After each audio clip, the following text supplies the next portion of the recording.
Right, okay, welcome to part two of this podcast. And we're just lucky to have the NCU CEO, would that be correct, Paddy Grimes, That's it. Good as to a be here. guest. And we're just so pleased that he agreed to come on and talk to me and Gill here. Listen, Paddy, thanks for coming. It's great. Just that you agreed to do this. And I know it's late because you look after your wee one and you've come in. That's probably about 9:15 now at night, I would imagine. So, listen, again, thanks for coming. Me and Gill are really pleased about it. And listen, we just asked you some questions really about what's going on. What's your background to sort of, how did you get into it? What did you do before you were CEO of the NCU? Yeah. Firstly, thanks for inviting me. It's great that sort of your club's sort of showing a bit of innovation and doing this kind of stuff. You know, it's something that hopefully will grow, and I'm glad to be thought of in the first few parts of it. So thank you for that. How did I get into cricket? I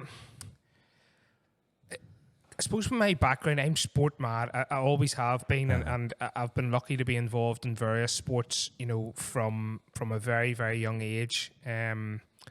Part of my growing up, my dad was always keen to push us towards sports, and you know, being in Banbridge, we had loads of choices. You know, there's a rugby team in the All-Ireland League, there's a football team in the Irish League, you know, there was plenty of cricket clubs about. Mill Park was just down the road. Hockey obviously is a big thing, and that's where I ultimately fell.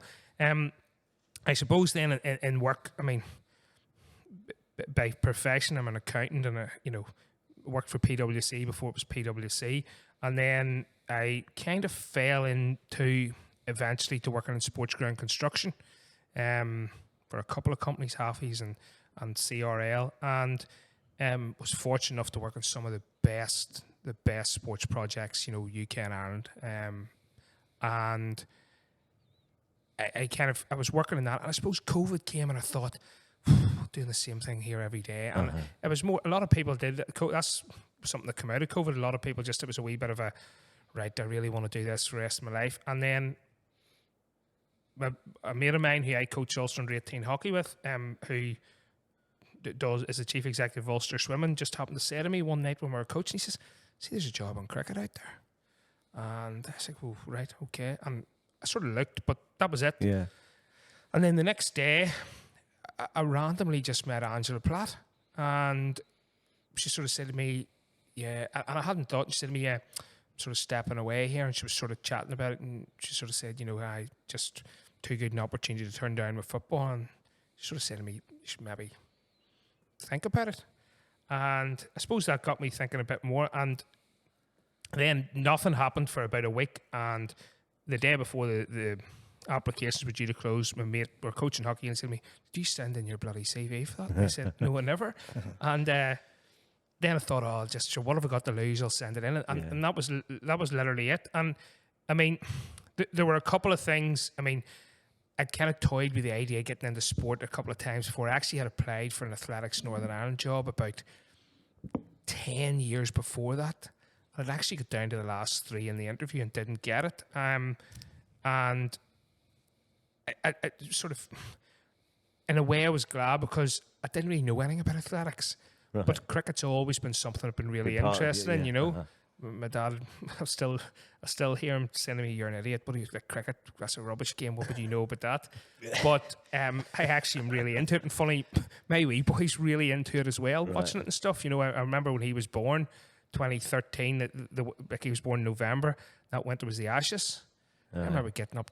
I'll do the night feed. Getting up in the middle of the night. Sit and watch the cricket. Sit and watch the cricket all night. And, you know, to this day, my wife will still say that. And like, I get through those. Remember when he was born, a midwife saying to me, you know, the first 12 weeks were always the hardest. And I remember looking at her going, 12 bloody weeks? That's 3 months. I'll be dead here.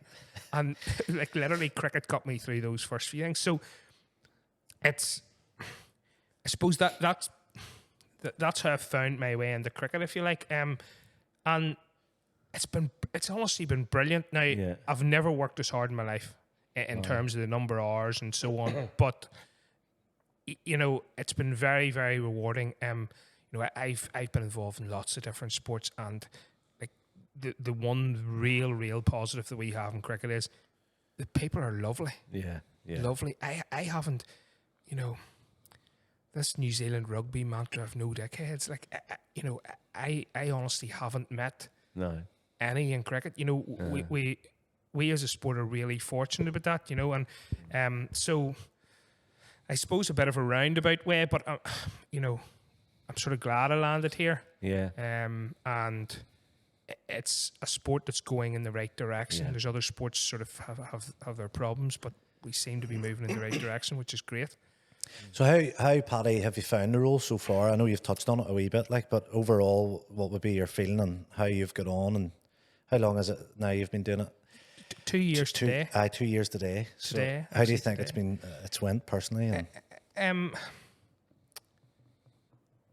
if I go back to when I started, I mean, there was a couple of obstacles nearly straight away in the first few months. I mean, the guy who really employed me, who was the chairman at that time, was Sam Beckett, and I started on a Monday, and Sam left on the Wednesday, and Peter McMorran was thrust into the chair role, and that was a new relationship that we had to start. And in the build up period to me starting, I'd spoken to Sam quite often, and then he was just gone. So that was a difficult for me to get my head around. That you know, somebody who I'd kind of built up a little bit of a bond with, and you know, he had outlined his vision, and you know, we kind of were shaping where we were going, and all of a sudden he was gone. So Peter came in. So that was one obstacle, and then the sort of safety blanket I had for the first few months was Brian Milford was there, and like the way it was going, you know, there was lots of change that happened during Angela's time, and changing to a limited company and registering as a charity, and you know, deciding to go down more the professionalisation of the staff and so on, and all that was moving in the right direction. And really, I suppose my appointment was the next step in that. And I think what the vision was with the Brian would sort of work for a year and then sort of gradually exit stage left, and the staff would take over. And then obviously 3 or 4 months in, Brian became ill, and he was just on the eve of the season, literally the week before the season, he was just gone. And like, it honestly was like losing my right arm. Right. You know, and that was difficult. So I suppose there was a lot of learning on the job, and a lot of having to learn quite quickly. And I referenced earlier the volunteers. I mean, something that until I was involved, and I suppose until probably I was 6 months involved, I didn't really realise, like, the number of volunteers and the hours they put in is crazy. I mean, like, some of these guys have very high-powered jobs, and they are doing a second job in volunteering in various roles in cricket. And, you know, I think even guys who were involved with your club, you know, the likes Andy Clement. I mean, Andy put in an awful lot of work, you know, in the NCU, building stuff up before I was involved. And then he was involved that first year that I was here, and then he stepped away from the board. But there's loads of the guys, you know, Peter McMorran, as I mentioned, Alan Waite, you know, Richard Johnson, so many of them. So from that point of view, it was really, really sort of good that I had so many people that I could turn to. Yeah. Right? So that made it easier. And like, he had sort of asked me, how do I think I've got on? Me, myself, I probably would say okay. Yeah. But it's very, very, like, sort of, it's very important to me that people realise that anything that's happened isn't just me. Yeah. And you know, like, I was fortunately come in, some of the staff had been there quite a while, you know, Callum, Jonty, etc., had been there quite a while, and are very experienced and very well respected guys within the NCU cricket area, indeed within Irish cricket. And so that element of it makes my job a bit easier. Easier, yeah. And then the volunteers, I mean, you know, like, I think back to that first night at the AGM. I had started on a Monday, Wednesday was the AGM, and Alan Waite, charge of domestic director, and he said to me, we'll have to get a chat.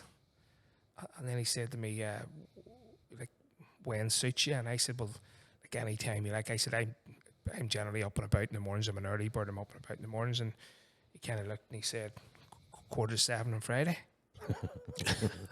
Yeah, not that early. I remember thinking, are you nuts here? Like, and then, I've now come to realise 7:15 is probably about what we would call tea time in a working day, Alan. So, but nobody kind of realises that in the background. And I mean, all of that stuff that I've outlined has made my job easier. Yeah. Right? Now, listen, don't get me wrong. I think we've had a number of significant challenges. When I come in, I think a month before I started, we launched a strategy, 2021 to 2023, and you read through the strategy and, some brilliant stuff in there, some quite aspirational stuff, but some well thought out stuff. I mean, that certainly would be one advantage I had of starting was I followed Angela Platt, and I don't think there's a more diligent person in that kind of role in the country. And, she's obviously doing great things in women's football now. And that has made my job easier as well. But within that strategy, there was some stuff that we've excelled at in that 2-year period. There's some stuff we failed at. And I suppose that's probably like every job. Some stuff goes well, some stuff doesn't. And we do that. I mean,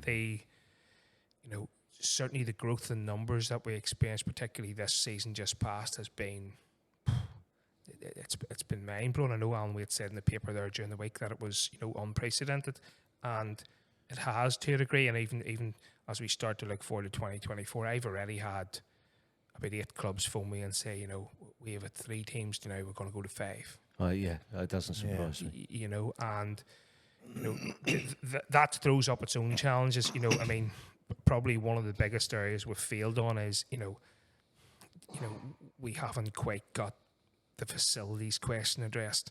Your club's sort of case in point. I know, like I got a phone call this year and there was a window broken in the back pitch. One of the houses in the back pitch. And I mean, you aren't the only club have phoned me about that. I've had umpteen phone calls, and I really don't know where that's going to land at the moment. And I suppose the lack of a funding stream is definitely a challenge for all clubs, because clubs are trying to self-finance. And to be fair, I think local councils are understanding of that. I just think the problem is they don't have the money to help.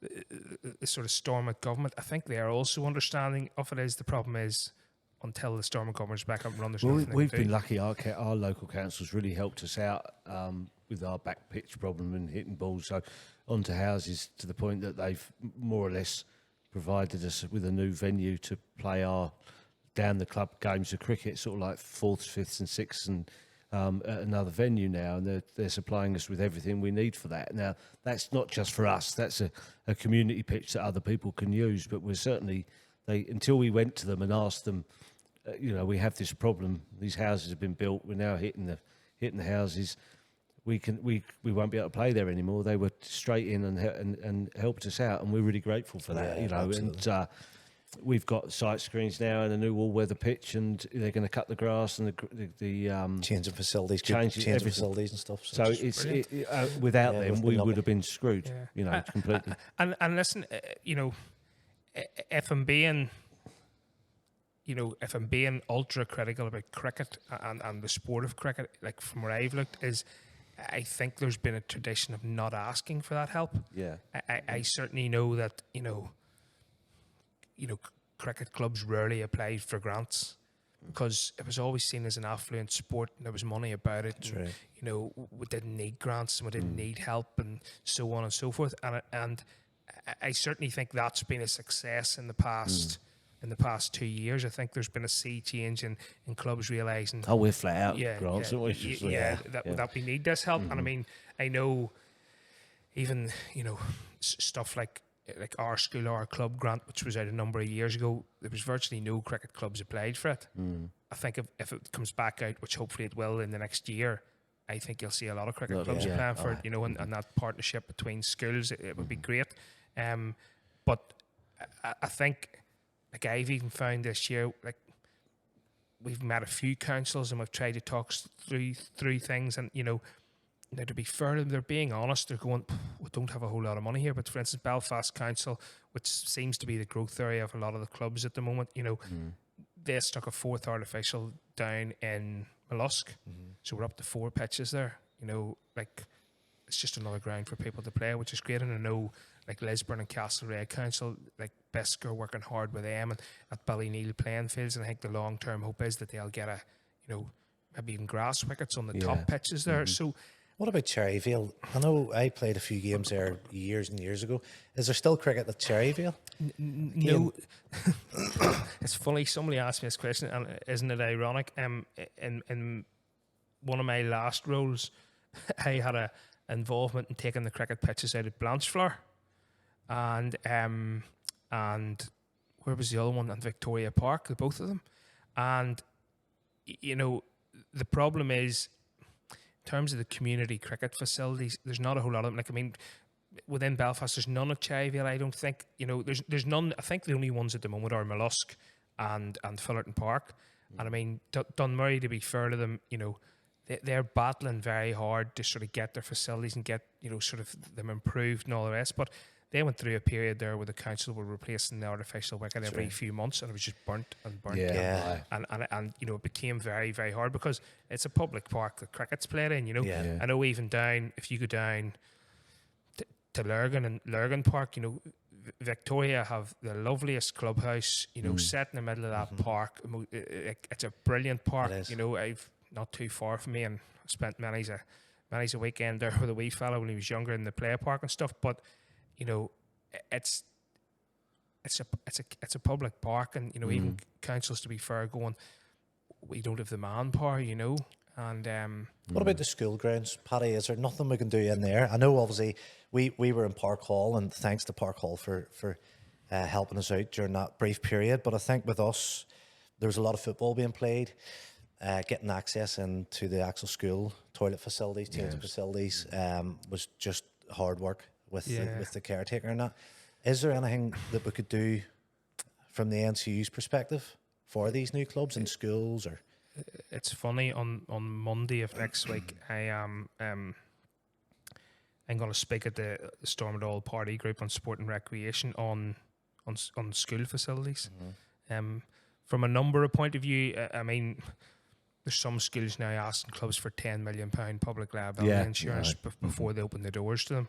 And like, to small sports clubs, that's maybe a couple of £1,000 in extra insurance. And they just can't afford it. So that, I mean, coming from a sports facilities background, I mean, my biggest bugbear over the last 20 years has been the schools in Northern Ireland now. Some of them have the best facilities. And I'm not just talking about sporting, I'm talking about lecture theatres and assembly halls and, stuff that could really be used for community, great community use. And I just don't think there's enough of that partnership thinking generally from people in the education sector towards communities. Now, I'll asterisk that by saying there's definitely some great examples of it. There definitely is. But I just think, the padlocks on the gates of some of these sports facilities for 6 months a year. And I'm going, like, that can't be right. It just can't be. But well, we're lucky. Park Hall pretty much open all the time. They use lots of different community groups use their facilities, and they're sort of welcoming, aren't they? Really, they've hockey, the football, yeah. There's definitely some great cases of it. I mean, we met with Sport Northern Ireland the other week, and a guy Conleth that works there is from up Cookstown direction, and some of my best mates are up around Cookstown, and I mean, Cookstown High School have a great relationship with the hockey club, and the hockey club's pitch is actually in the grounds of the school, and the pitch, the school's open all the time, and the hockey comes and goes as it's like, and the school's getting as much benefit out of that in terms of the facilities that are now available as the club is, and that's a real good link. I suppose, in cricket terms, Temple Patrick springs to mind. They have a great relationship with Ballyclare High School, and there are 2 or 3 other examples, but 2 or 3 is not enough. No. It really should be every club should have a relationship with at least one other school, if not 2 or 3, and like it's CIYMS right beside Strathearn. Literally open a gate and you're there, and like that should be a really strong relationship. I think it's a embryonic relationship at the moment, but hopefully it will become strong. And like the list is the length of your arm, you know. Now listen, I think schools also have challenges at the moment, you know. I mean, you know, and they do their best in a case, you know. I just think it could be more. I mean, we're fortunate enough in the NCU. I mean, we have a really good relationship with 4 or 5 schools, you know, particularly over the winter months for the indoor stuff, you know, the likes of Wallace and Friends and Campbell College and so on. Like, I mean, we're indebted to them, the amount of access they give them their facilities, you know. And then when it comes to the summer, I mean, we really couldn't offer anything that we offer without Campbell College.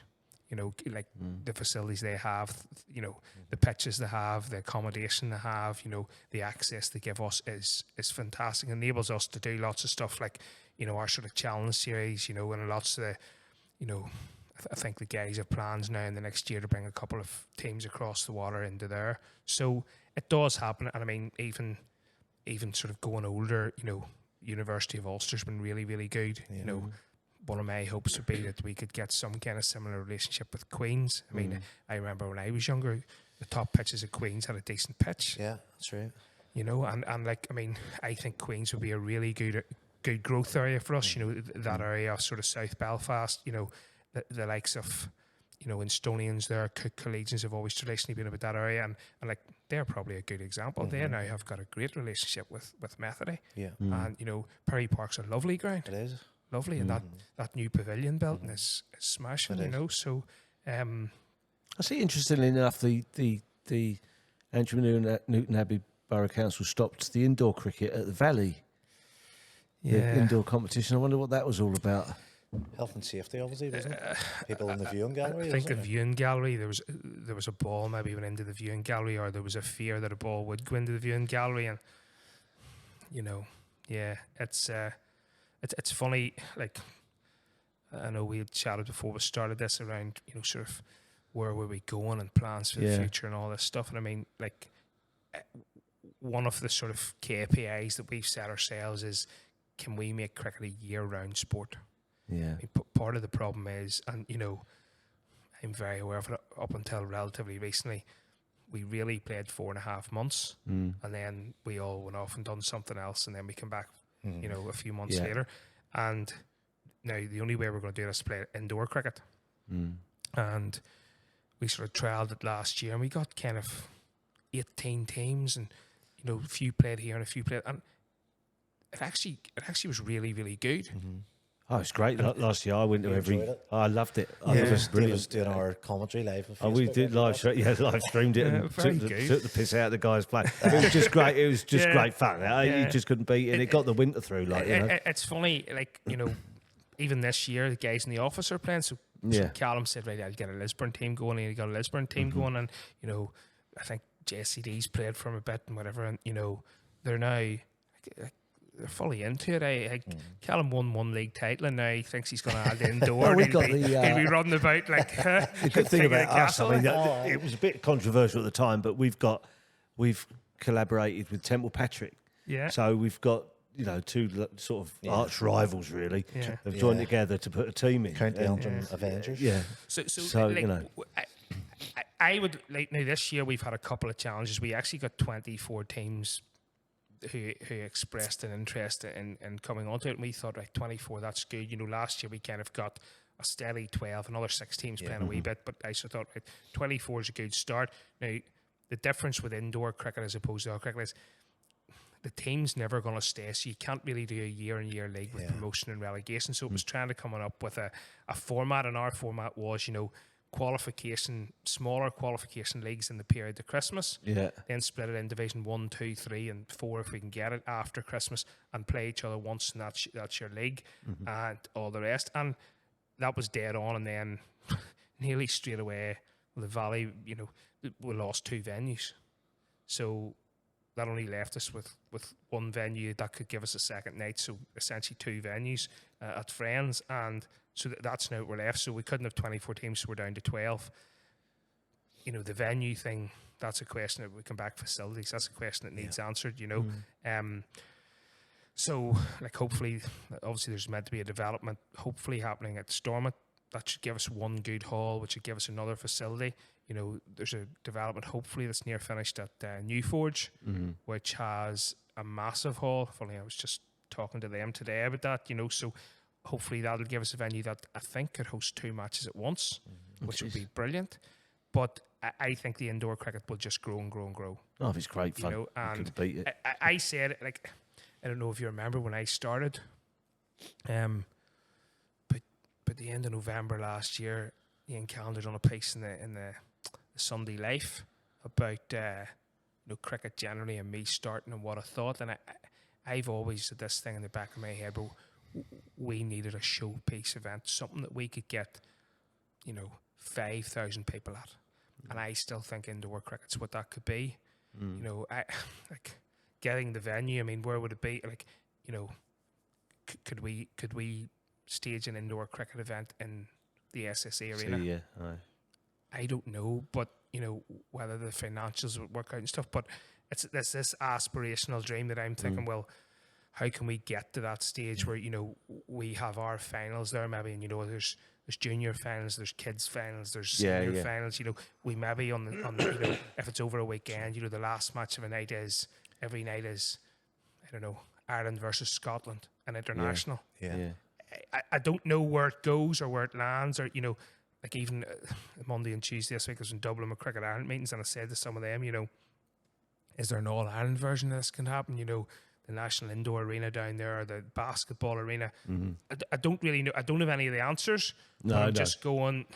Just a little acorn at the moment. Yeah, and like where could it get to? I mean, I think we need to get a regular league of ours up and running year on year. I think we're starting now to try and put all the building blocks in place for next year to hopefully get, I would like us to get 30 teams next year and just run a proper league. And that would give us 3 divisions of 10 teams. That's where I'd like to get to next year. The year after, could we get to 40? The year after, could we get to 50? I don't know. But certainly the growth in our game would indicate that there's people.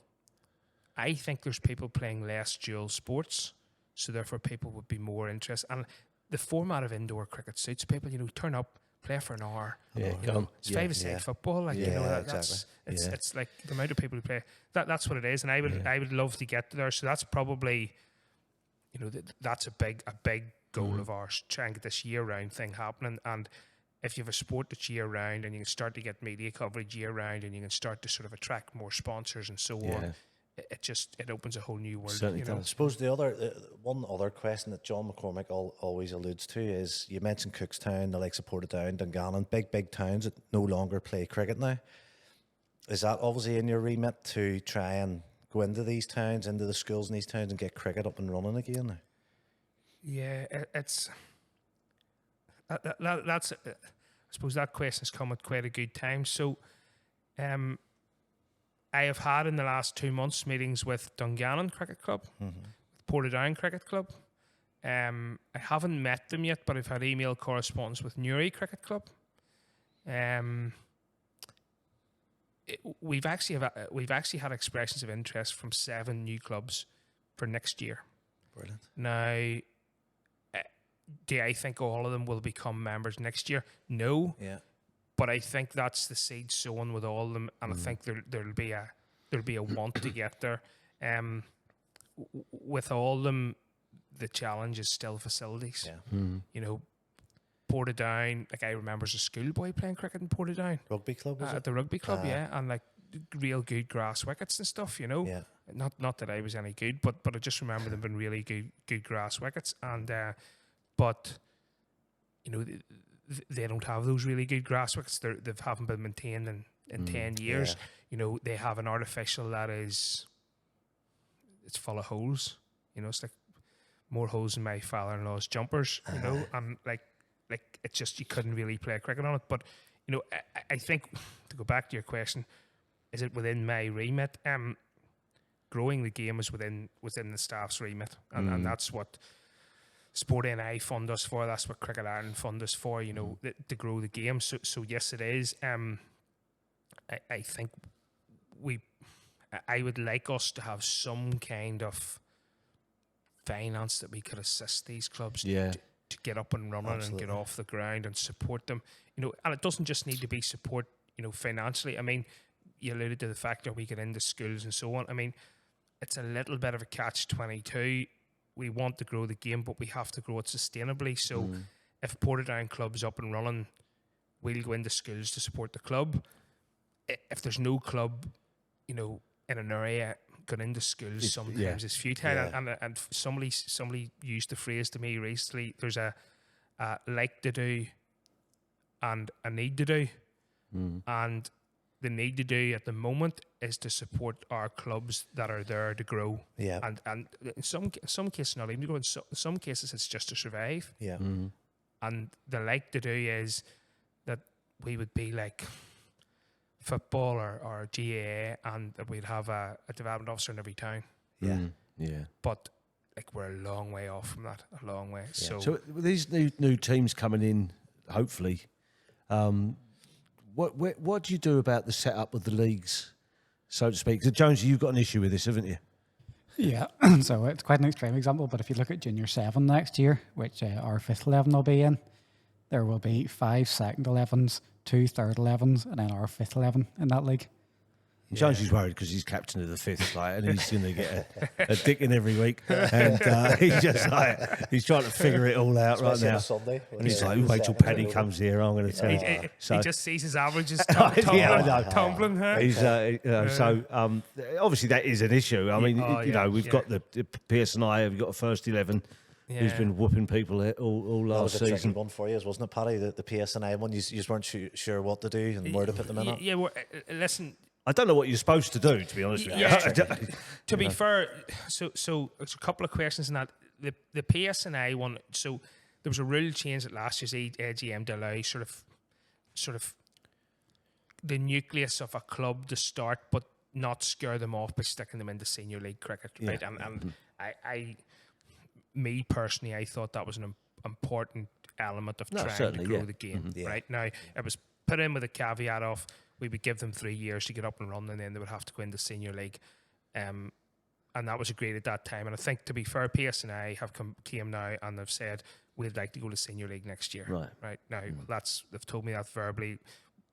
Whenever we send out the sort of forms to find out, we'll find out if that's actually what they want. So hopefully that's the case, and that'll be a good example of why we changed that rule. Now, the other question about where we place them, it probably was the most talked about thing at the club forums this year. What do we do there? And I mean, lots of different trains of thought. There's one is, a second 11 shouldn't play below Junior League 5 or 6. That should be the level, and every second 11 should be up there.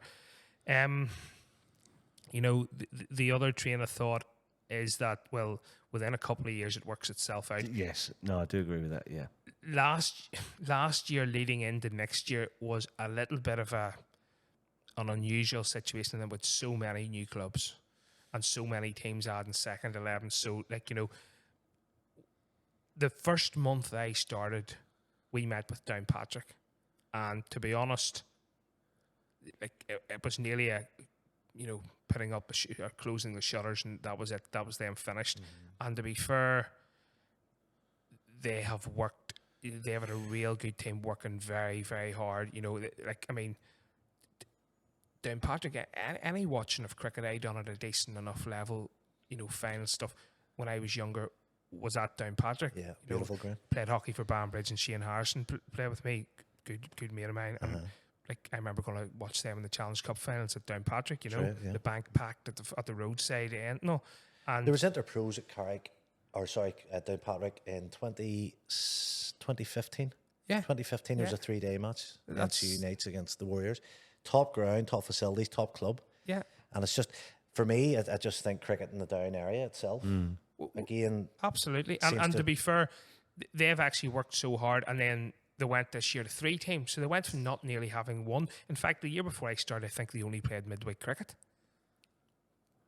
I think they maybe just only played, or they only played T20s or something. they turned it around, and they turned it around. The last year they were up to 3 teams, and with Jeff McGuire and Chipper McCready. Well, that's 2 good guys to be driving it all. So fair play to them. They're doing a great job. And I suppose we had lots of clubs like that, you know, the likes of Ardent Blues come in and straight in with 3 teams, you know, the likes of Belfast were in with a second 11. So you had all these teams, and it all seemed to happen at once. And the problem is, you know, where exactly to position it. And I think that's quite a difficult question. That I don't know what you're supposed to do. I don't know what Jones is going to do either.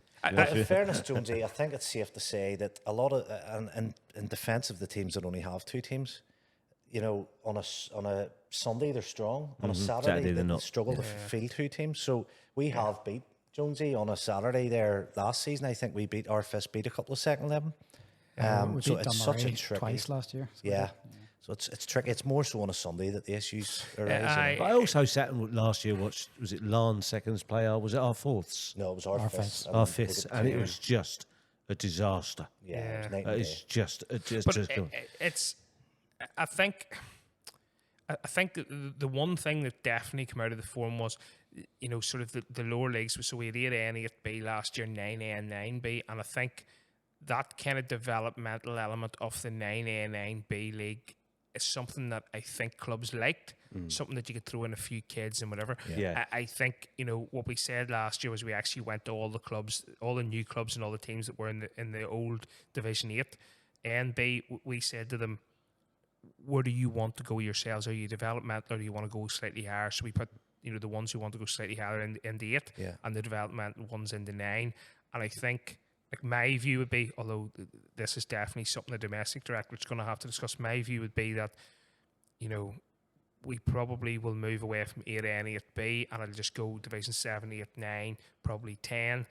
But we'll have a bottom division that will have a number of sections that will be regionalised and a bit more fun cricket so that people can get an early experience of senior cricket with the hope that they can go up through the club. And I think we'll still, there's probably a necessity to offer that. Now, where those second 11s and stuff go in, I don't know. I mean, my personal view, I just think leagues are leagues. You start at the bottom and you work your way up. I don't know what you're supposed to. That's my personal view. I mean, the only thing is, you know, I don't have Jonesy steaming in and trying to take my head off. With a, you know. But with our 6, we might possibly have our 6 might have a lady captain this year. So we're trying to get our Bluebells to come and play some men's cricket, and there's some that are good enough to play 5th and 6th cricket, and that's what we're trying to push them to do it. Usually there's only been 1 or 2, and what you find is that one would turn up and feel a bit uncomfortable because she's.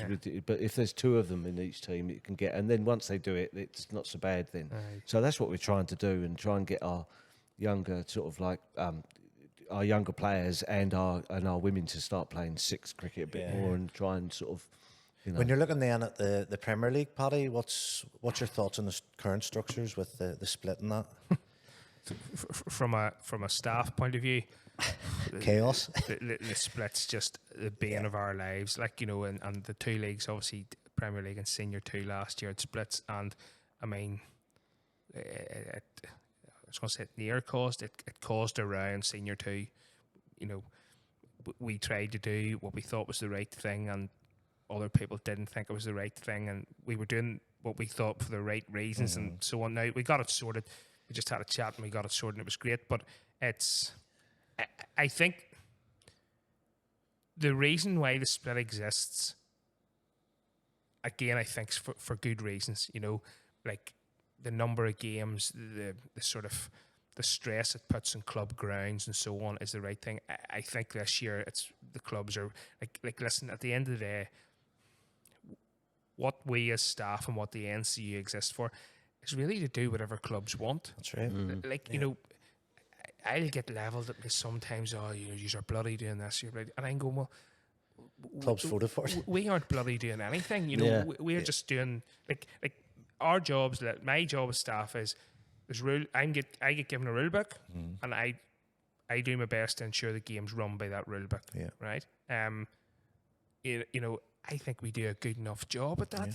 You know, I've tried to be open and honest. You know, with as many people as I can. You know, I've never not answered a phone call. You know, you mentioned Jeff McGuire. I went through a period of Jeff was my. He'd ring you. I felt like Fraser sitting at home on a Saturday evening, and the phone went, and it was Jeff. You know, and we had like his passion for cricket's brilliant. You know, and there's so many like that. But I don't know. I don't know kind of where we end up in terms of, you know, some clubs want some stuff and some clubs want other stuff. I know, for instance, you know, I think the split at the minute is clubs with a bar that generates an income, I think, want there to be more cricket. Yeah. Right? Yeah. Clubs that play at community facilities are happy with the level of cricket there is at the moment, right? And they're thinking with a cost head on, right? And it's how we can sort of marry that out. I think the feedback we're getting at the moment is that the Premier League clubs will probably do away with a split. Now, I'll caveat that by saying we got exactly the same feeling last year, and when we sent out a questionnaire going split or no split, it was 5-5. So there was no case to change it, so we kept the same thing, which is what the domestic directorate sort of looked at and went 5-5. There's no clear case to change it. I think we are probably going to have a majority looking to change it just to home and away. Now, that obviously gives us an extra 4 games. You know, if it stays 10 team, is there any chat or vote on changing it to 8 again? Or there's been no chat about that. There's been not in my time. I mean, I think a 10 team's good. Yeah, you would want that 10 team. I'd want to see 10 teams. It's something Muckamore have always wanted, to be honest, because we were always a yo-yo team, you know, and obviously we're freshly into the Premier League next year, so it would be in our best interest, without doubt. But the big, you mentioned it there, Paddy, the big thing is the bar. You know, with the games, I think we ended up with 5, possibly 6 T20 league matches. Yeah. And a lot of them are during the week. Yeah. You know, and the bar is a big thing for us. We were getting big crowds on a Saturday. Yeah. Obviously the weather was just the worst summer I can remember. So that and that would be one of the proposals that we're bringing forward to the AGM is maybe that T20 going to 50 over up until the middle of July and then a T20. The problem we have found is a lot of clubs seem to want to play less cricket. You know, over the years, some of the proposals being put through, you know, down to 40 overs. I know Junior 1's now 40 overs. We're always encouraging more cricket. We're lucky that we've a lot of people that want to play 50 overs still, and you know, even the Junior Cup is it down to 40 now as well. Yeah, it is. You know, and it was always a prestigious cup, and I just think it undermines it a wee bit, in my opinion now, and a lot of people in our club's opinion. Yeah, it's funny when you go around like the weather thing. So like my first, so I obviously started in November, so April the 23rd it was 2022 was my first Saturday of NCU cricket. And it seemed like a bloody eternity to get that 6 months from I started to actually the first Saturday. And I remember going to Dundrum. I sort of thought, I kind of tried to map out. One of the things I sort of felt about getting a job was I sort of felt, well, if you're going to try and run a sport, you have to get out and about and chat to people, right? And I mean, like, I made the decision that on a Saturday, I would try, you know, to go in the car and just go on a wee route. So if you know, that particular Saturday, Dundrum were at home, Drum and S were at home, St. Field were due to be at home, and I thought, right, I can just go out around that area. Downpatrick were also meant to be at home, and theirs was cancelled that day because their pitch wasn't ready. But I sort of thought there's 4 grounds I can go to on one Saturday. I packed the wee lad in the car and off was set, and it was the most blinding day. It was brilliant. And honestly, I was sat at the base of the Mourns, beautiful Dundrum's ground. I thought that was brilliant. It is beautiful, right? And you know, like just, you know, lovely wee sandwich and a cup of tea, and you know, it was just it was everything I'd sort of thought and hoped cricket would be. And then we actually went through that whole 2022 year and we had one Saturday rained out. The second Saturday, the 30th of April, was washed out. And the rest of the summer, there was barely I remember that. There was barely a game cancelled the rest of the summer. That's right. And then, of course, fast forward to this year, and we actually this year had 4 months, and we had 2 months were unbelievable weather, and 2 months were absolutely horrific weather. And the problem was the 2 months of horrific weather impacted the 2 months of really good weather because grounds were so wet. You know, some struggled again. Well, didn't we get something like 8 weeks on the bounce, rain-affected matches, I think? There wasn't a game, honestly, from that good spell of weather. There wasn't a game where it wasn't rain-affected. Yeah. Chris in the office. I remember Chris in the office 1 week saying to me, "We haven't had a game on a Saturday for 9 weeks now." That is incredible. Yeah, it wouldn't have surprised me. He was shopping with his wife every week. Loving Oh, it, no, he was. Oh, I'm sure he was. Just disaster.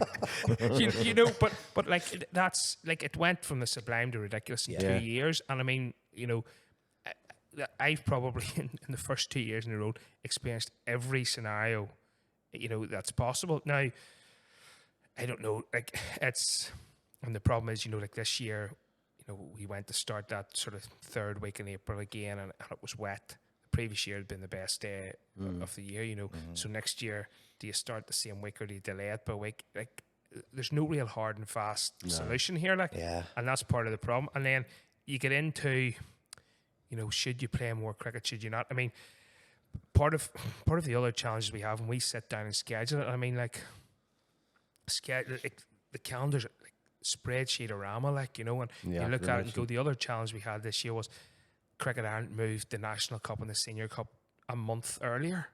So the finals were in August. So whenever you actually looked at the calendar, it was Sunday was one round of the National Cup and Senior Cup. The next Sunday was a reserve date, and then the next round was the Sunday after. So every Sunday you had actually something Was the T20 scheduled. at Warringstown as well in among all that? And then it was in the middle of it. And you actually, to fit everything in, to piece everything in, actually become challenging. And then there's been lots of talk, like if the Premier League goes that, should we move some of the cup competitions to a Sunday, and should we do this and do that? I mean, there's a number of things we're going to have to do. I mean, certainly in that May period, the bank holidays we're going to have to make use of. I actually thought, you know, at the forums, okay, Cliftonville Academy come up with quite an innovative thing around playing the T20s as blitzes. Yeah, Matty, yep, he You did. know, yeah, it and was like I hadn't really thought of that. Nice, you know, could you take that bank holiday at the end of May and just play, you know, Friday, Saturday, Sunday, Monday, just get all the teams, you know, from a T20, just get them all in the one place and play your group stages over a weekend in one venue. You know, go to a venue with, you know, a clubhouse and a bar and try to generate something around it. Yeah, like, but that's, you know, something commercial like that, point of view from as a well. commercial Yeah, point of view. absolutely. Yeah, and I actually think there's a wee bit of merit in that, you know, that kind of thinking. Now, do you think it'll be done next year? Probably not. But is it something we should be trying to aim for longer term in terms of where we're going? Potentially it is, yeah. So there's stuff like that. There'll be challenges around the scheduling of it. I mean, the other thing is, you know, like a real silly thing. You know, if teams who play at council grounds, councils invariably stop cricket being played at the grounds the third week in August now. Yeah. So about the 22nd of August is the cut-off date. No cricket after that date.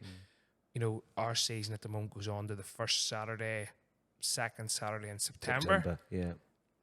So that's actually 3 weeks after the, you know, council cut-off. grounds could be played off. And, you know, if we were adding another weekend, we have to go another week. Well, that'll be a month, you know, and that becomes challenging. So it's hard to know where we actually fit it all in. Now, I say that, but the reality is you have just come from a league in Section 1 where you did play that amount of games. Yeah, And you fitted it all in. yeah, we were lucky, yeah. So, you know, like listen, it'll work. And as I said, like, to go back to what I said at the start, we're only really here to facilitate whatever the clubs want. And if the clubs say that, right, yeah, we want to go for no split, and, you know, that's it. I think it certainly makes our jobs easier. And I think to a degree, it certainly makes the scheduling side of clubs' jobs a bit easier. You know, Section 2 will be a bit different this year. I think, you know, there's obviously 12 teams in that section. You know, I said earlier a bit of another few clubs sort of potentially going to join. You know, if you get another few clubs potentially going to join and you go up to 14 or 16 teams, you know, you know, there's Just play probably each other once. well, there's probably a conversation to have in that the options are you play each other once. You know, you ask them, if we were to have a Section 2 and Section 3, which section would you like to play in? If you got an 8-8 split, you just go to Section 2 and Section 3 straight away, and that's it. Yeah. You know, if you know, perhaps you play season in two halves. We have Pool A, Pool B, and the top four play each other. You know, I don't know. There's loads of options for that, but that's something we actually won't be in a position to probably finalise till, you know, certainly December or maybe even January. You know, but It's all good problems to have. Yeah, and and I was going to you know, say the good problems. yeah, Absolutely. yeah. I suppose with the one I'm really passionate about, cricket tees. Yeah, it's good. You're interested. Yeah. Yeah, I like personally. Obviously, when news got out about it, I was really disappointed in it. Really disappointed in it. Some top clubs as well. So I'm hoping that they've sort of been embarrassed into doing them again next year, and who knows? You know, from our perspective, from my perspective, I'm a traditionalist, and I just think it's a huge part of cricket. The way we work it is all the guys. I would text them what sandwiches to make, what to bring, buns, sausage rolls, pasta. My mum would help, and Dave's Michelle would help, and they love it on a Saturday. Yeah. I know it's maybe for other clubs it's hard to get a couple of women to do that, but our teas were great last year. Probably the most talked about thing since I started, and if I'm being honest, if you were crap at cricket like I was, all you look forward to was the sandwiches and a cup of tea. So you know, if for that to be taken away, and you know, I just think it was just as you can scandalous. see by my physique, Dave, I like a good sandwich and a good sausage roll. So like, it actually was. I think I've been fortunate. Every ground I've went to, I've got food. Do you know what I mean? And like, there always seems to be, and like, you know, before I'd even started, I remember like somebody quipping to me, like just when I said I'd got this job, and somebody going, "Oh, you'll enjoy the teas at Lisburn," Oh, you know, the best. and like I was sort of going, and like I've been fortunate enough to go there, and Callum's mum and you know, Miss Mulholland and all dishing out teas is brilliant, like, you know, and yeah, it's so like. I think it happens in most. Like, I don't think there's too many places where it doesn't happen. I know a couple of clubs have said, "Oh, we're not doing cricket teas," but I actually think, in the whole, it happens in more places than it doesn't happen. You know, there's obviously challenges. Again, we'll come back to the facilities piece. You know, like if a team's playing at Mollusk, it is challenging if the weather's a bit inclement, and you know where do they serve teas and all that. So there are challenges, and like I you know. Has there been a proposal this year's AGM? I think certainly there was talk, but I think it's probably not it's probably a bylaw. So bylaws don't need to be passed in the AGM, but there's definitely ongoing talk about whether we can make it a rule. I think it's probably a challenging enough one to make it a statutory requirement. I mean, if they don't do it, what do you do? I know. You know, I know, yeah. What's the punishment? Yeah. You know, Yeah. Like you're not going to dock points for not having a tea. You know, are you going to fine clubs for not having a tea? No, you know, no. like. Well, we've made a stance. No matter what, if we go to an away ground that don't do teas, we'll still do it for them. You know, it's just I just think it's right. Yeah, that's my opinion on it. So we'll move on to this will be an interesting one. Now, I spoke to you before we started about the Premier League and these clubs spending, you know, in some cases tens and tens of thousands of pounds on paying cricketers to play for them, and they do that all summer and raise the money, and they win. Did we agree it was £500 at the end of it if you win the Premier League? I think it is. Yes, it's not a whole lot anyway. No, which is always makes you smile because you sort of like think of all this hard work these teams have put into raising money. And they get 500. Now, here's the thing. You're going to tell me all the reasons why you can't do it, but I think what would be a great idea would get every Premier League team to put £1,000 in. And won't be tired if they say they haven't got it when they're spending tens of thousands of pounds, just £1,000 less. Winner takes all, 10 grand first prize. Why couldn't you do that? Or half that and filter it down so you share it out a bit more. That's an interesting thought. That's something I'd never thought of before. That's exactly what I'd do. And just make them so people... And I know people are going to go, yeah, but what chance have we got of winning? But who cares? I'm sort of chuckling here because you're mentioning £1,000 and I'm going... We've put a motion forward at the AGM here for, I think, you know, to increase the fees from... At the moment, I think clubs pay £25 per adult team. Mm-hmm. I think we're going to increase it to a competition entry fee rather than a per team. So every competition you enter, you pay, I think it's going to be £20. So for instance, if you're first to play a Challenge Cup, they play a Premier League to play a T20, that'd be £60 instead of 25. And I'm thinking we're going to struggle to get an increase from 25 to 60, and you're just going straight in, like deep dive, £1,000, like, you know. All I'm saying is, let's say for argument's sake, a cricket club spends £50,000 on paid players and pros and all the rest of it. Spend 49,000 and put 1,000 into a pot. You know, or okay, worst comes to worst, make it £500 a team. Yeah. Who gives a five? It's better than £500 for Christ's sake. You know, it's just in a way. So to go back to the original point, like, the amount of money clubs spend on players, right? Yeah. I mean, the positive I would take from that, right, and I'm not saying whether I agree or disagree with the merits of the sums paid for players, but the positives I actually take from it is the fundraising and the volunteerism to generate the amounts of money that some clubs are spending is unreal. No, I know. And it's probably unequaled in many other sports. And for people to have the passion and the commitment to set out at the start of a year to, you know, generate the amount of money that it takes to keep some of these clubs going is brilliant, and it's to be commended. Now, it's, you know, there's some clubs, Milan have said, it didn't worry about it.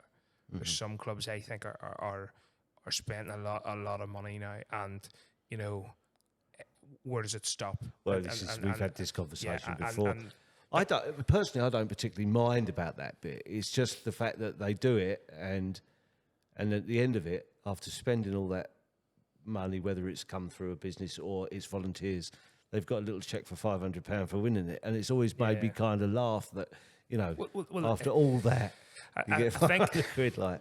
The level of the finances in our sport generally is poor considering the product. That's what I think, and I mean, I think that's probably a historic problem of the game undervaluing itself, and, you know, like, I know I certainly need to do more in that space to increase the amount of financial revenue coming in through commercial partnerships and so on, and that's something that is definitely high on our agenda, and it's a big work item sort of going forward. And, you know, I think, you know, we need to aim to increase, the level of prize money to a level that, you know, gets people to fight right to the end. Now, I'm not saying that don't at the moment, but just that rewards the game that is being played. You know, I've some of the matches I've watched have been absolutely fantastic, and, you know, some of the commitment from people for, as you say, to get, you know, a round of drink for, all they're really getting is a round of drink for their team. That's it. You know, they're not getting much more, and, like, you know, it's we need to do more in that. Now, you know, I suppose the advantage is, you know, clubs spending that bit of money and stuff. I mean, the advantage we get out of that is, certainly within Ireland, I think it's acknowledged that our Premier League is the strongest, and that's something that's, you know, that's due to the hard work of the clubs. Like, that's nothing to do with me or anybody in the NCU. That's the clubs make it what it is. I suppose my job is to try and piggyback in the back of that and sell it wider and generate the sponsorship income and so on. You know, like, listen, we've been very lucky, you know, over many years, like, you know, sponsors like Ulster Bank and stuff, and then, you know, recently Robinson Services, who, you know, unfortunately have just finished their sponsorship with us. You know, David has been a brilliant backer, you know, a local guy to use, and he's been a brilliant backer of the sport. You know, he obviously sold the business during last season, you know, was great in giving us a commitment to stay to the end of the season and so on, you know, and he didn't just walk away. He pre-warned us, which was fantastic. And I mean, the support he's given us, you know, particularly, you know, we can't forget that probably the last 3 years for businesses have been very challenging. Tough, you know, and like we had a year in COVID where there was no cricket, you know, and David still the money was still coming, you know, so, like, we have to be very thankful for that, and, you know, it'll be like we've a bit of hard work ahead of it to try and, you know, fill those shoes, because they're big shoes to fill. So and, you know, we've got some really, really good sponsors, you know, like Gallagher have been brilliant with the Challenge Cup. You know, like it's now nearly synonymous with the Challenge Cup. Yeah. You know, people just know it's the Gallagher Challenge Cup. You know, and to be fair to them, I mean, the vision of Shane and you know, Neil Hunter and the guys from Gallagher has been wider than just one cup. You know, like the ladies competitions obviously have come on board under the same sponsorship banner, and like this year we moved the ladies' final to Lisburn, and you know, we tried to make an event of it, and we got a good crowd there, and you know, music and everything the Challenge Cup has, you know, we tried to do for the ladies. And you know, it's, I know, speaking to the girls from North Down and the girls from CSNI, like they kind of felt that, and it was great, and the sponsors, you know, had a day out at it. You know, it was brilliant. And the Challenge Cup final, I mean, we obviously, it was at North Down for a long time, and really the move to Stormont was in the main just to do with catering. The amount of people we were trying to feed. You know, we fed 180 people this year. Jesus. And you know, I would like that to grow. You know, next year, I want to try and, you know, if supporters are coming, just, you know, offer them a few seats. Now, listen, there was a few things didn't go right last year. You know, moving to Stormont, and we've a couple of challenges ahead around that to try and make it better year on year. You know, as I said, this development at Stormont where they're going to build a stand and so on, like, that hopefully makes it a bit better, and we just keep growing it. But at the moment, that's our event. That's the event we have. You know, certainly from our point of view, last year, one of the big advantages we have was Carrick got to the final, and it's brilliant. A new team get to the final, you know, that's not normally there, and their supporters come out in force, which was absolutely brilliant, you know.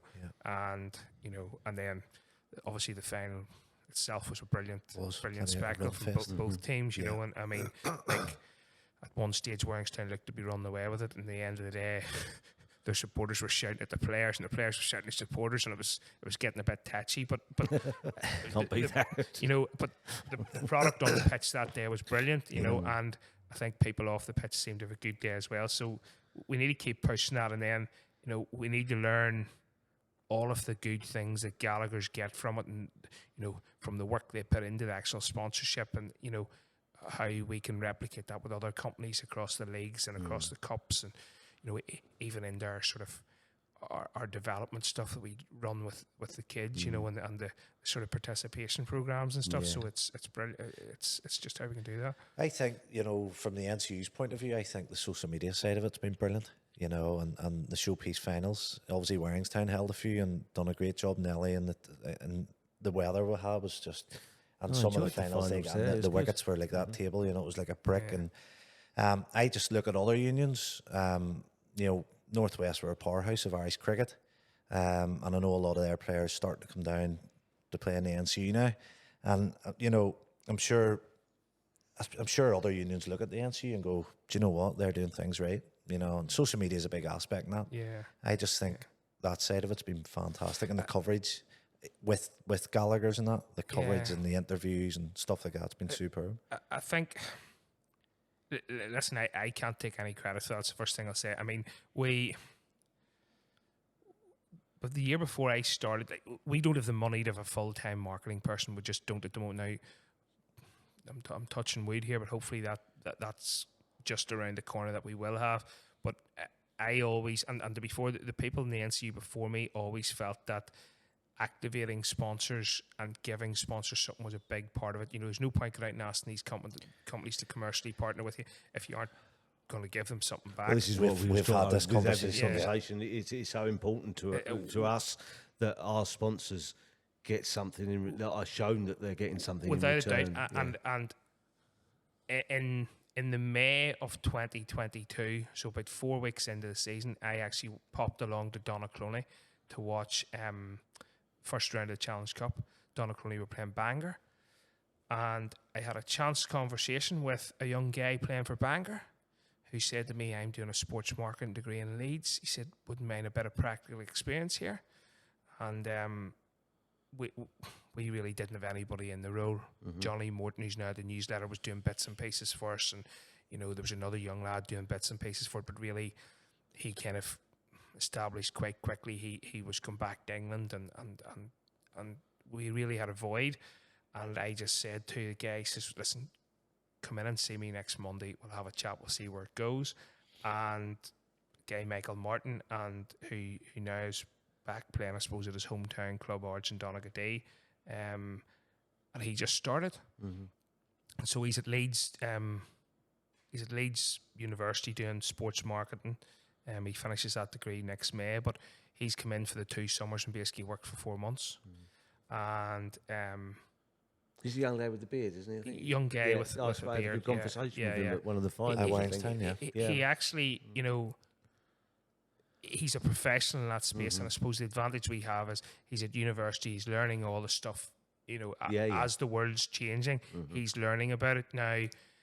I would just, I would love to have him full time.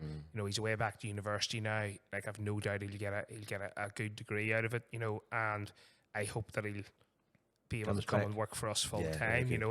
I see that. It's important now, Paddy. I mean, without a doubt. our social media and marketing of our club has gone from zero to and we still haven't finished what we want to do. It's so important to us that we just keep evolving. Yeah, just keep evolving all the time. Become more than just a cricket club. Almost. Well, listen, Michael will tell you this. The first time we chatted, and I said to him, the mantra by which I try to sort of run the office and say to the staff is, I don't mind guys making mistakes. We all make mistakes. But all I really want them to do is try to make the second time better than the first time. Right? Mistakes and all, but just try and, you make the same mistake twice. Some people do it. That's okay. But just try to do stuff better the second time than you have done the first time. And just adding on that, if you add on that 1% improvement every time, eventually you'll get to where you're going to go. And that's really been what I've tried to say to everybody. There's none of us like, this isn't about sort of same as run the club. It's not about one person. If you had one person, and it's funny, even in sport now, people talk about, captain run the team. One person can't run a sports team anymore.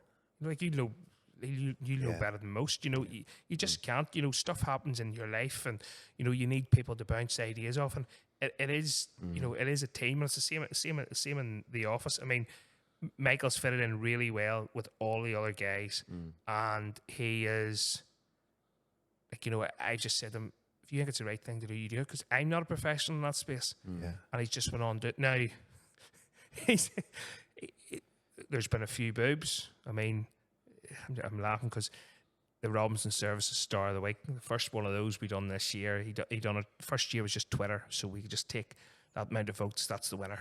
That was dead on. So this year he done it across multiple platforms. Right, and the first week I got all these complaints. Definitely didn't win that. Definitely didn't win that. And then it turned out actually we'd added up across 3 platforms. We'd added one up wrong one week, and was it one of our guys? It was one of your guys ended up winning, but was it one of the guys in our office? Chris thought he'd won it. Chris thought he'd won it, was it? That's and right. then it was somebody out of your club had won it. That's right. But anyway, Do you remember this, Jonesy? Do you? I think it might have been Ewan. Ewan, I think it was. Right, Ewan, okay. wasn't It could have been, but it was just really, really funny. But like, listen, stuff like that Star of the Week stuff. I mean, it actually is just a bit of fun. Oh, exactly what you should be taking it as well. Yeah, it gets us loads of engagement, and in actual fact, the fact that people were starting to contact us to complain, I actually took that as a real positive. 'Cause I thought, people actually care about this. Exactly. And what is it? The season's really 14 weeks, so you have 14 winners in a year, and like it gets them a wee bit of publicity around their clubs. But I remember when Cliff Wilson took his 6 for 2. The whole club got behind it. Come on, let's get on there and WhatsApp groups are going mad. We want to get him to win and to be this. fair, things like that. That was just going, how do we engage with people during the week? Yeah, good when idea, nothing's yeah. on. Yeah, very And good. like I know he's certainly got other stuff that he would love to do. And like I think if he was about all the time, there'd be a lot more stuff around the nights that we could do. And I know sort of.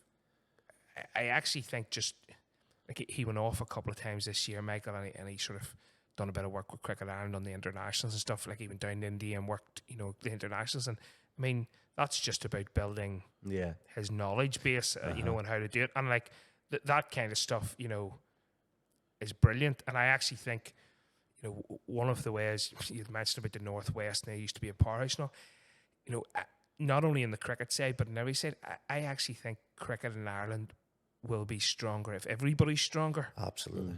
So, like, even those aspects off the pitch, like the social media market, if there's a big team in cricket in Ireland, so like, for instance, as I said, I was in Dublin this week, and I said this as well, if there's a team of marketing professionals across our game in this country, doesn't matter, if there's a game in the Northwest and they need 4 members of staff, well, our staff should be able to go and support that because it's the right thing to do for the game in the whole country. Yeah. And it's the same way, like we need for that top level of the game, we need the Northwest to have a brilliant league, and we need Munster eventually to have a brilliant league. Connacht will now in the next couple of years become a member of Cricket Ireland as well, so that'll give us that kind of fifth province, if you like. And eventually we need Connacht to have a strong game, because if you actually think about it, our game's still quite small. Yeah. And the only way we're actually going to grow it is to get all these clubs flourishing and getting loads of players in and growing it. And, the NCU been dominant in a space, or Leinster been dominant in a space, isn't actually going to help the overall game. Now, don't get me wrong. I want the NCU to grow, and I want our clubs to grow. And do I want our clubs to win All Ireland titles? Yes, I do. Do I want our clubs to have the best players? Yes, I do. But I think we also need to be challenged by others to make sure that we are not becoming cocky or complacent. And yourself, like it's one of those things, and that's why like even in terms of our Premier League, you have now come up, and you had mentioned earlier you're a bit of a yo-yo team for a while, and you've now come up and you've sort of been very public about a few signings, and I think that's probably put the wind up a few clubs to go, "Whoa, right, sort of we need to take note here now," and that'll just make our league better because it'll make it more competitive. To be honest, that's exactly what we wanted to do. Yeah. This is the point of we've using social media. We think it's good. We think it's exciting. I liked the fact that we thought we were doing signing these players, and then suddenly you watched on social media Lisbon coming in with a few, and I thought this is getting really interesting now. So it's almost it was something to look forward to. Who's signed who? What's going on? Who's leaving where? It's with the sort of people getting better at the social media side of it all. It's not you're not finding out about what's happened at the beginning of the next season. It's all like. Then it's all happening now, isn't it? So I just, as a Spurs supporter, I'm just used to Daniel Levy's transfer windows where So we just Paddy, sign people at 11 o'clock on deadline day. I know about it. So announcing it a few months in advance of the season is something new to me. But like, I think it's that whole piece about the marketing is definitely something that I've been conscious that we needed to be better off. To be fair, Robinson Services started last year, employed a PR company, and Michael was in contact with them often. Gallagher's, their team in England, became more involved over here, and there was a lot more interaction. So even on a local basis, that was really, really good. Even around the night stuff, even the wee bit of sort of, bit more interaction with the players, let's get more videos on. Even we tried stuff over like this year, the live draws for the Challenge Cup, and like it was a bit amateurish, but it was better than nothing. Right, and that's literally what our approach to it was. I mean, I want to make that better next year, and I think that's very important. We've done a few of them on Facebook. I think we've done a few on YouTube. But it's just actually learning, right? How can we actually make this a proper professional thing, and generate some activity around it? So that's one thing, and then other things, stuff like the Robinson Services Awards, which have always been done. I mean, I think they're a very important bit of the game because I think it acknowledges people.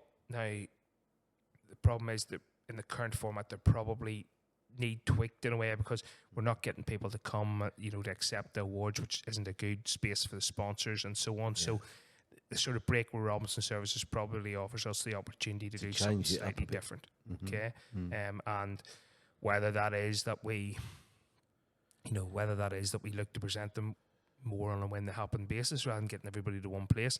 Can we generate more social media activity by actually getting one of our staff to go and present one to, Neil Gill for a 5 for, a training 1 week, Yeah. So I don't know. I don't know where it's going to go. But we started doing reels this year, this season, and the engagement we had on reels was unbelievable. It was like come out of nowhere. Yeah, and you just put a bit of music to them, like a minute's worth of sort of video, and just put a bit of fun music to it.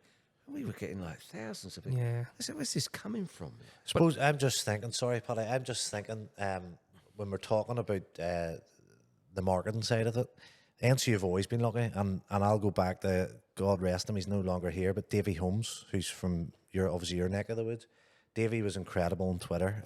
At that stage, obviously with MV Play now, which has just brought everything to the next level, but at that stage we could sit and go on Twitter and get updates from local grounds, and Bushy as well. Alistair Bush was another one that was, so it sort of started with them. I know Ian Callender's always done it with the telly, but it started with them guys, and it's just progressed every year and improved every year, and it's vital, and I think it's brilliant. Well, I suppose you touched upon there probably the biggest single change in our sport, like locally, has been MV Play, and I mean it is. I've followed some great games on MV Play on Twitter. Was it last season? The season before? That's incredible. Your game at Armagh and at Saintfield. If it wasn't for MV Play and the Twitter feed, I'm sure I'm like loads of people.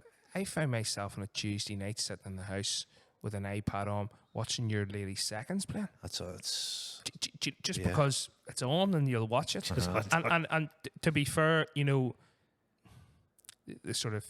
participation director in Cricket Ireland's a lady called Elaine Nolan, and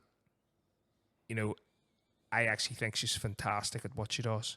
She has been an innovator in that space, and she had this vision of a membership database in terms of the game day bit and pairing it with the MV Play, and getting the platforms to work together, and then where this MV Play can go. And it's been, she had a hard sell, and a hard sell started before I was ever on the scene. So, but she really had. But where it's gone to in such a short space of time, and like we set out at the start of last season, and we said, right, all results submitted through MV Play, even if it was just a short result form. I mean, everybody was just emailing Wiley anyway, so it was just a different way of contacting them to say it. But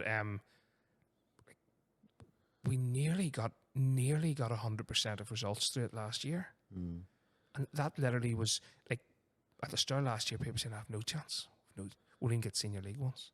Now, I think most Saturdays last year, most of the Senior League matches were scored in MV Play. Live scored. And listen, there's always going to be a few issues, right? Connectivity and so on. Yeah. And that's fair enough. But people have just taken to it. And it's been,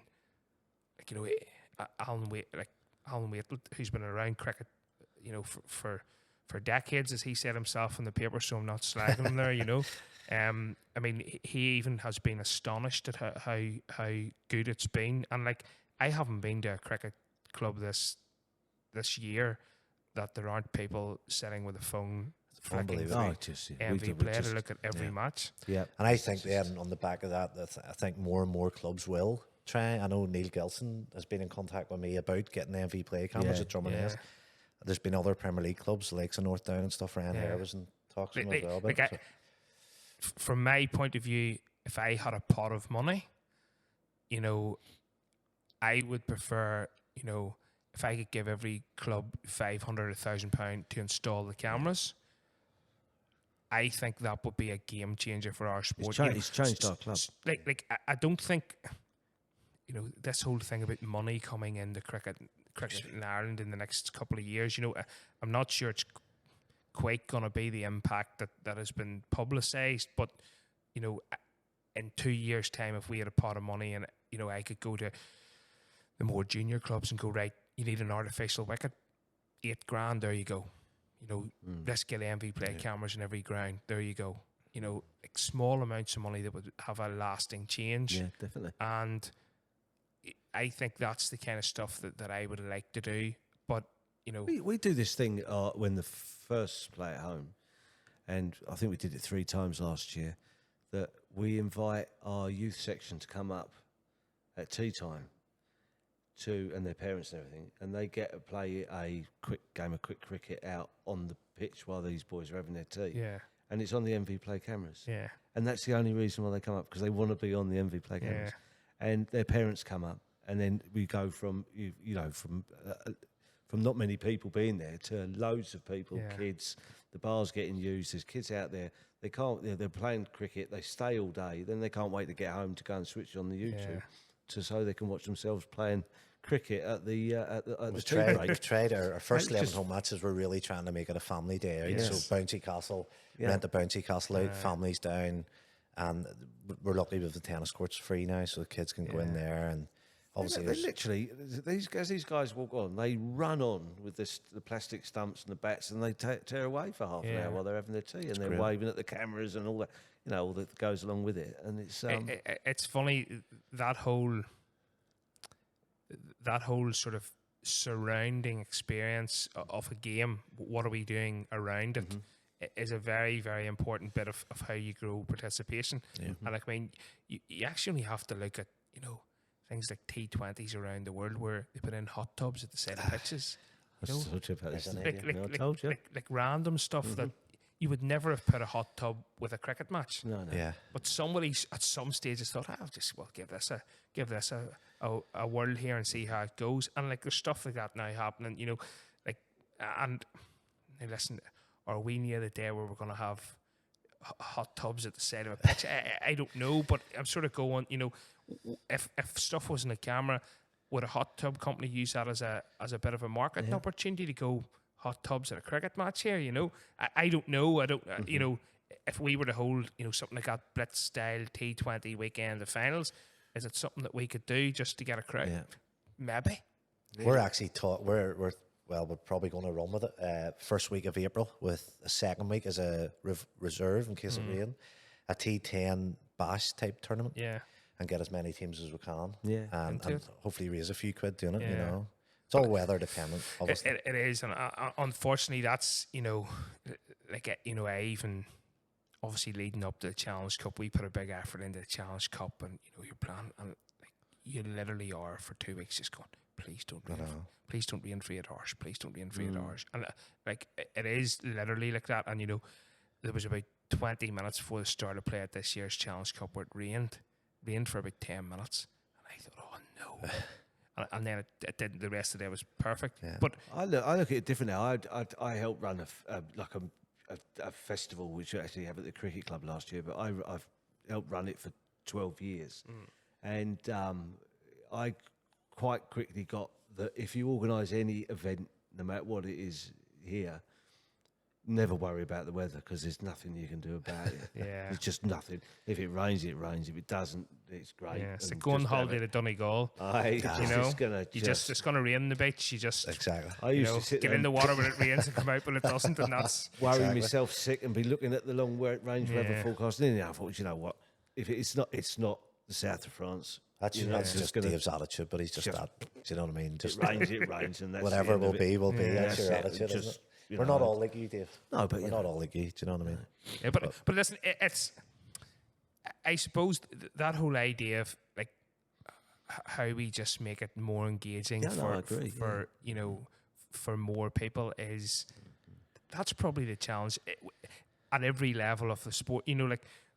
Clubs are trying to do that with their juniors. The NCU's trying to do that with everybody at various events. And one of the things there's a couple of changes we made this year to the schedule.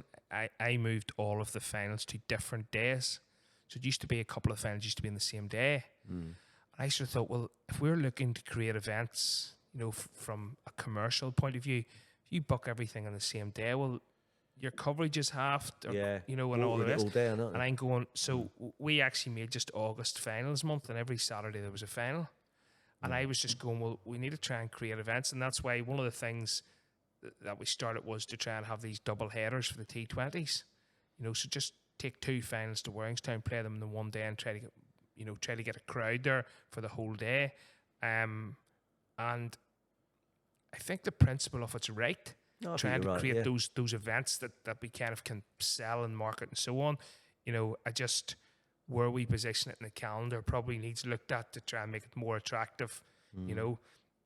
A couple of sort of things in there around, we have to have a winner or a nomination for the All-Ireland T20 by a certain date and so on. But, I think certainly, whether we like it or think it's a good standard or not, the qualification for the European T20 out of it has actually made the All-Ireland T20 a properly competitive thing now.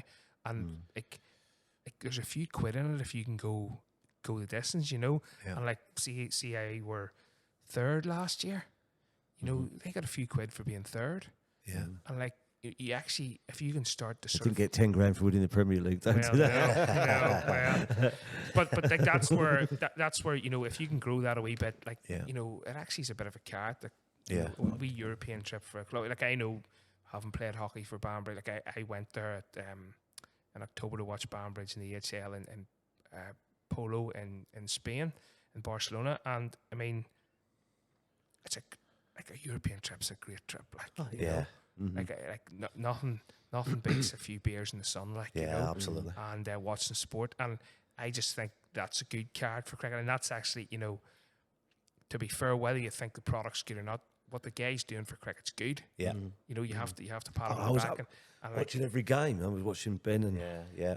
Jason play, and it was great. I thought it was great entertainment. And then you end up watching other games, and then all of a sudden I was watching all these games of cricket. And on the back of their social media side, we copied a few of their things, it's safe to say, European cricket. So, well listen, you actually touch upon something that's like, I don't think in anything we do, and I mean clubs, us as the NCU, anybody, none of us have to reinvent the wheel.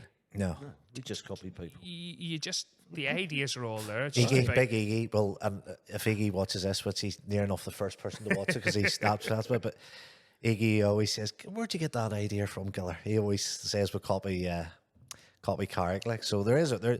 I just think that's the way it is, isn't it? It's. We had our little thing onto it and our own little idea, and then it all just evolves all the time. This is actually just evolved from me standing there with an iPhone throughout, doing the interviewing him and doing other things, and it's just like, can we get this? Can we get a bit of funding for this? Can we get this? Can we then get this sponsored? Can this actually earn us money in any way?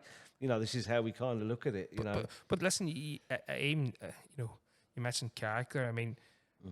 Even Ali McCalman commentating in those matches, right? It just changes the whole dimension of what that match is, And now, Ali's usually the NCU dinner at the weekend. Ali, done MC at it, And to be fair to him, he's kind of becoming a professional in that space. He is. And I mean, is that the guy that spoke to you about? Yeah. So Ali, I've known Ali for years, get on well with him, and Ali had said to me, end of last season, he says, "Giller, look, I'm going to take a wee break from his own job for 3 months of the summer, and if we want, a bit of commentary done in any of our games." So I spoke to him the NCU dinner again, and he is going to be busy with all the Cricket Ireland stuff and the provincial stuff. But if he can get up, hopefully we're going to get him for a couple of games. Maybe if we get a home draw in the Irish Cup, which I won't be allowed to play in. But like it's funny, we had talked about where I would like us to go to, and I mean, I watch it like other sports, learning from others. Like the IFA have started this weekly podcast, the Roundup thing. Pete Snodden's doing it. Yeah. I shared a room with Pete Snodden at university hockey stuff, So if he's ever looking me on, if it's guest, I could tell a few stories and stuff. But I'm looking at that going, doing something like that in cricket, we get a couple of people on just to talk about the weekend's results stuff. Like, that's a realistic target for us to do within the next couple of seasons. And it's not hard. It's not hard. It's not hard to do. That's, if you have a full-time marketing and PR person in that space, that becomes their... Well, we want this to be... we've had emails, I had messages from other clubs saying, this is a great setup. Yeah. How much was it? Where did you get it from? Blah, blah, blah. So come up and have a look, and while you're here, jump on a podcast. Yeah. Just because you're from whatever club you're at. It doesn't mean we don't want you here. We want to try and get other people from other clubs to come and sit and talk shite to us, really. It would be nice to get, like some Margaret there and some of the we senior just Knights boys that play for Ireland and stuff. Jaunty maybe even to come up and it's funny, those guys, the advantage we have with those guys have actually started as a kid in the NCU and they've progressed to the top of our game, and like even the likes of Mark, people forget Mark's been a frontline bowler for the Ireland team now for a long, long time. He's got a vast level of experience, and like he's played everywhere in the world. And a couple of weeks ago, the guys just said to him, like, the indoor net sessions on Sundays for all the junior age groups. Guys said, "Can you come along?" And he went along. And he was there 9 to 5, and he spoke to the boys, the girls, anybody who was there. He dug in and he coached them all, and the amount that those kids will take from that. Oh, definitely. And it's been great. And even at the dinner at the weekend, even the likes of Amy Hunter sitting there and Sterlo sitting there, and what they were trying to say to you about just the game generally. I mean, that's gold to the growth of our game, And I mean, even the likes of Amy there. I mean, Amy's still at school, I think Sterlo said it, like, well, she got 70-something caps and she's 17 or she's just turned 18. It's incredible. And, like, it's unbelievable, and, like, she's still at school. And, the amount that, that whole sort of movement in female sport of can't see, can't be. Like, I mean, Amy is that. Yeah. Amy is our cricket. She is our sort of star in that space, and where she has got to in a relatively short space of time, and I look at other, like, you have loads of sort of girls playing cricket, and your women's teams are doing very well and all the rest, and for some of the younger girls to look at that and go, we can get there, it's just brilliant. Yeah. And I think the problem is on the women's side we just don't have enough of those people at the moment. Yeah. And Amy and Cara are kind of, they're in the canoe at the minute, and they're looking for other people to come in, and we just need to. But it's just we'll get there. Yeah. We will get there. Like we will, and like it took us long enough to get lots of people in the Irish set up, and then over the last few years, there just seems to be one that's coming on this month and another one next month. Last year we went through every Irish squad they named. There was somebody new from the NCU within it. Foster and Adair and Tom Mays then, and you sort of just get one and one and one, and before you know it, you've got the Knights team's got 6 or 7 internationals in it. Yeah. Whereas a few years ago was unthinkable. And I mean that's, I suppose, in all the areas of our game there's some real strengths, but definitely that whole talent pathway thing is a real strength. And I know one of the Knights matches this year, I done a bit of a stint on the commentary with Ali actually, and we were talking about it, and I said, like long before I was even involved with cricket, the likes of Brian Walsh and Simon Johnson's dad Ian, and Alan Waite, and all these people had this sort of vision about what we needed to do, and that's been a decade in the making. Yeah. And it's now starting to produce results. I think, like, Ireland under-19s go to the World Cup now in the new year. I think there should be quite a few NCU boys in that squad. Brilliant. And, but that's how long it's taken. Yeah. That's how long it's taken to get there, and like that's the importance of sort of systems and also the right people, and we are fortunate in that talent side. We have a lot of sort of people that are very passionate about the coaching side of the game, and it's really interesting. The one change I've noticed at that top level, we touched on it earlier about the amount of players and all, I think clubs now start to realise the importance of a coach. And I mean, if you think back to sort of 5-7 years ago, Simon Johnson was maybe the only coach when he was coaching at Warringstown. Yeah. And now you had last year more and more teams thinking we need a coach. And obviously Lisburn winning the title with Gill coaching them will have helped that. And Warringstown doing well last year with JCD coaching them. And you start to see the importance of that, which is brilliant. Well, you'd said it there. The captain can't come to training on a Tuesday and Thursday and set up the cones and have all that in his mind, and then he has to train himself before a match. He doesn't have to worry about setting up the drills and stuff. you know, we've got Kylan who would do a lot of that for me, and he's fantastic at it. We had Gill Graham, you know, I think we were probably one of the first clubs to go with a coach, and Gill was fantastic. You know, Gill, he's so thorough in everything he does, and obviously Lisburn reaped the benefits of it. We had Bobby Rayo as well down for a year, who obviously his record speaks for itself. So I think that's the way to go if you're wanting to, you know. Like it's really funny. Like my background's been in hockey, and I've been involved in coaching hockey for a long, long time. You know, I first coached an Ulster underage team, I think 1995, and like I'm still coaching Ulster under 18s at the moment. And coming from a sport that is so reliant on a coaching team, not just a coaching team, into cricket, that a lot of it's just the captain. Yeah. And like the captain being the most important person in the whole club, and I'm going, so the captain has to worry about everything as well as picking a team.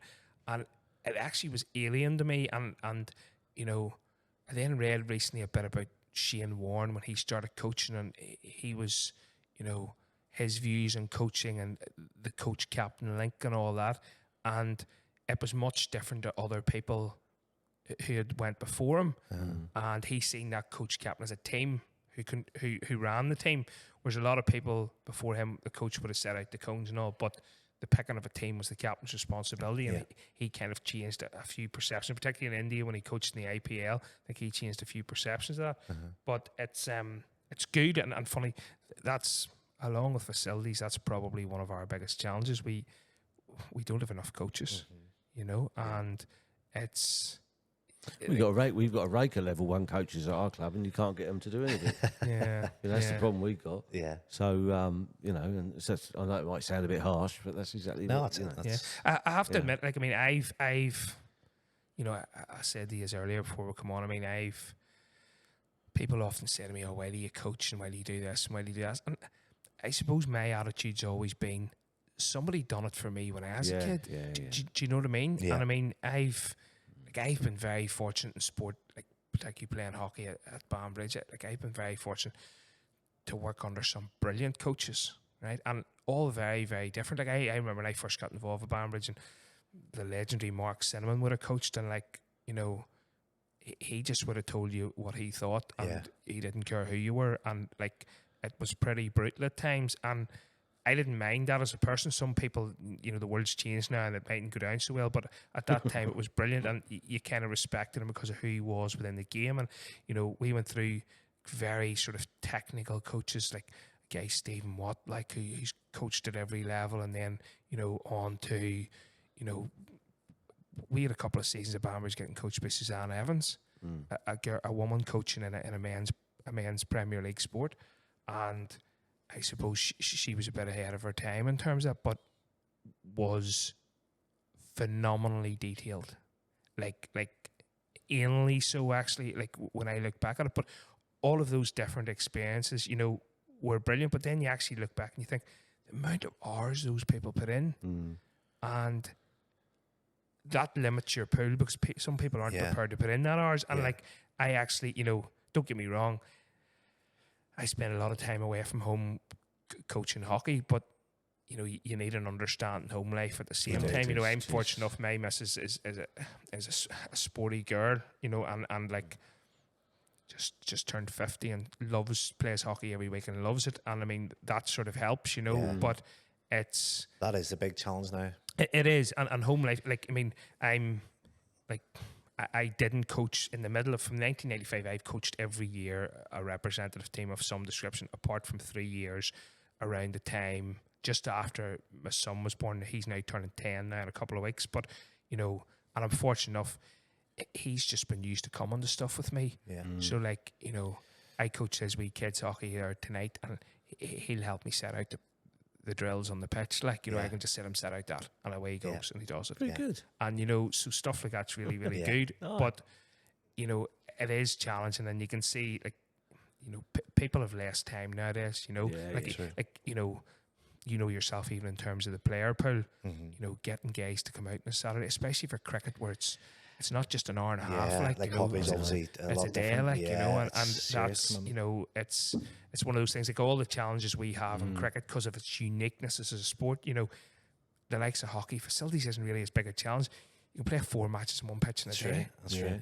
Yeah. You know, Yeah. cricket you can't. You know, No, if you're lucky, you can play a T20 in the morning, and then you start a match at 1 o'clock. You know, Yeah. but if your T20 starts at 10 o'clock, you're struggling to get it finished by 1 to start the next match. You know, so really pitches, it's one pitch, and it's funny, the uniqueness of cricket is what people love. Yeah. But it's also for the likes of us in the NCU or running an organisation, the likes of you run the club.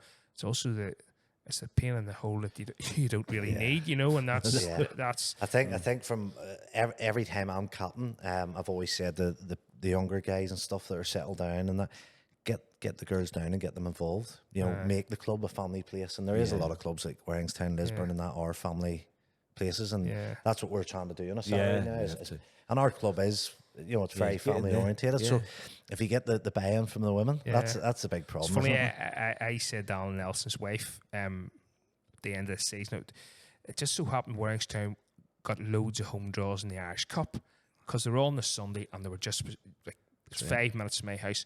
I found myself like most weekends at Warringstown just watching those matches, and I think Alan Nelson's wife fed me more. I get more food from Marcia than I did in my own house, and actually, I made that point to her, you know. But it's sort of that's that bit about getting the whole family involved, and that's what it is. And you know, it's that's very important to making clubs sustainable. It is, you know, and that whole sort of making about more, like we touched on earlier, making a bit more than just the team and the pitch. You know, and it's very important, and that's where, you know, I used to love it when I was playing hockey and like loads of kids running about in the pitch at half time. You know. We'd loved it. A few times we've done it with them. It's brilliant, like you know, and like that. It's something we need to do more of, you know, and like you said a bit earlier, like one of the things I actually think and is a real positive in our sport, you know, and you have shown it by the amount of teams you have and the amount of sort of matches are played in your pitch. Cricket's now played every day of the week. Hey, we have. What was it, Jonesy? We had one week last season. I thought it was more than 1 week. We had 14 games of cricket in a week. It's nearly it was nearly a problem for us because the first couldn't train, you know, and it's something that we needed. Well, we will be addressing this year. Obviously, going into the Premier League, we're getting 2 hybrids. We will be training on one of them. So we actually didn't have a proper session from July onwards because of the amount of games that were on. Rearrangements for the 4th, 5th, 6th, and that, and it was just 14 games. I mean, that's 14 games of cricket in 1 week. It's phenomenal. That's obviously weekend, midweek. You know, that's youth games of cricket, women's games of cricket, 2 midweek teams. But so we had, you know, and that happened more than, I think that happened more than once, Jonesy. Did it? It was just a few times. If it wasn't 14, it was 12 or 13. Well, I suppose we better wrap this up because you might have a meeting at 6:45, one of Wheelie's meetings in the morning. Listen, Paddy, look, we really appreciate you coming on and being. And we'll get you on again at some point. Yes, anytime. Unless we get any thumbs down on the old YouTube thing, we might not. No, I'm sure we get lots of thumbs up. So, look, we've really enjoyed having you here, and it's been great. And what do you think, Neil? No, thanks, Paddy. I think you're doing a great job. You mentioned it earlier. You know, it's great. You can pick up the phone to you. You're very personable and stuff, and you'll not hide behind any questions. So, I think you're doing a great job, and good luck for the future. I just listen. I mean, I suppose what I would say is I very much see my role as a custodian role. You know, like I looked, you know, on Saturday at the dinner, and you know, John McCormick from your club. I mean, he's put his whole life into that, you know, and I mean, like you know, other people like I mentioned earlier, Drew Francie from your place, you had no through hockey as well. I mean, those guys have been the heart and soul of clubs, and listen, I mentioned too, and you know, part of my role is to make sure that we assist volunteers like that in clubs to get better, you know, and like it's been a very big focus of mine, particularly, and to be fair, of the NCU board and stuff, is recognising that volunteerism within our sport. You know what I mean?